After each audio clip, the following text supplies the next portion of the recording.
Welcome to JS educational world.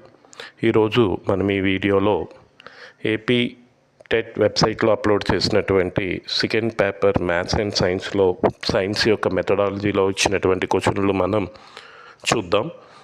మీరు మా ఈ ఛానల్ని సబ్స్క్రైబ్ చేసుకొని మమ్మల్ని ప్రోత్సహించాల్సిందిగా కోరుచున్నాను. ఫస్ట్ క్వశ్చన్ చూస్తే ఇందులో కరికులం యొక్క డెఫినేషన్ గురించి అడిగాడండి. ఇందులో స్టూడియోలో తను నిర్ధారించినటువంటి అనేటువంటి ఒక డెఫినేషన్ ఇచ్చాడు. ఇందులో మనకి షార్ట్ కట్ ఏంటి అంటే కళాకారుడు అనేటువంటిది ఉంది. సో కళాకారుడు అని కనిపిస్తే మనం కన్నింగ్ హోమ్ అనేటువంటిది మనం గుర్తుపెట్టుకోవాలి. సో కాబట్టి ఇప్పుడు ఈ మొదటి క్వశ్చన్కి ఆన్సర్ ఏంటి అంటే కన్నింగ్ హోమ్ అనేది మనకి ఇక్కడ ఆన్సర్ అవుతుంది. ఇక్కడ ఈ యొక్క కరికులం డెఫినేషన్ని మనం జాగ్రత్తగా చదువుకుంటే చాలా సింపుల్గా షార్ట్కట్లో దీనికి మనం ఆన్సర్ని కన్నింగ్ హోమ్గా పెట్టవచ్చు. అదేవిధంగా ఇప్పుడు మనం రెండో ప్రశ్న కానీ చూసినట్లయితే రెండో ప్రశ్న ఏంటి అంటే మనకి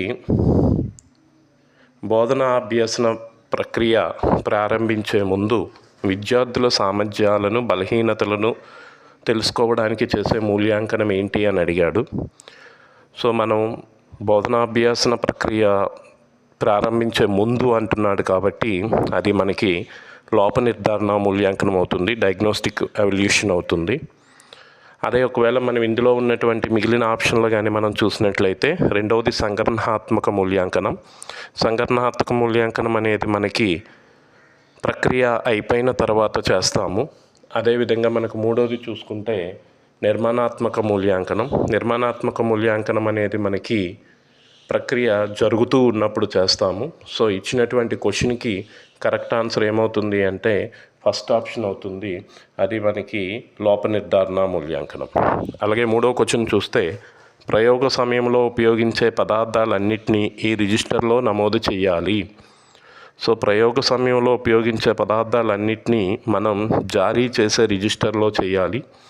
కాబట్టి దీనికి కరెక్ట్ ఆన్సర్ ఏమవుతుంది అంటే మనకి ఫస్ట్ ఆప్షన్ అనేది మీకు కరెక్ట్ ఆన్సర్ అవుతుంది.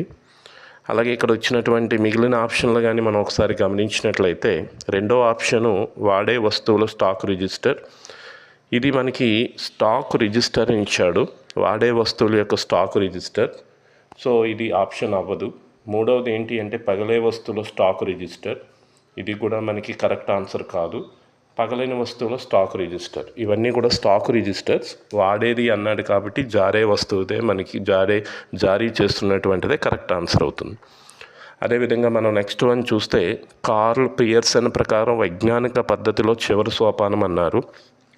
సో వైజ్ఞానిక పద్ధతిని మనకి ప్రవేశపెట్టింది కార్ల్ పియర్సన్. ఇందులో మనకి టోటల్గా కొన్ని సోపానాలు ఉంటాయి. అవి టోటల్గా మనకి 6 సోపానాలు ఉన్నాయి. ఈ 6 సోపానాల్లో చివరిది ఏంటి అంటే ప్రాకల్పన, దాన్నే మనం పరికల్పన అంటాము. సో ఈ యొక్క టోటల్గా ఇచ్చినటువంటి సోపానాల్లో చివరి సోపానం ఏంటి అంటే పరికల్పనను రూపొందించడం. సో ఇచ్చినటువంటి ఆప్షన్లో మనకి రెండవ ఆప్షన్ పరికల్పన అనేది కరెక్ట్ ఆన్సర్ అవుతుంది.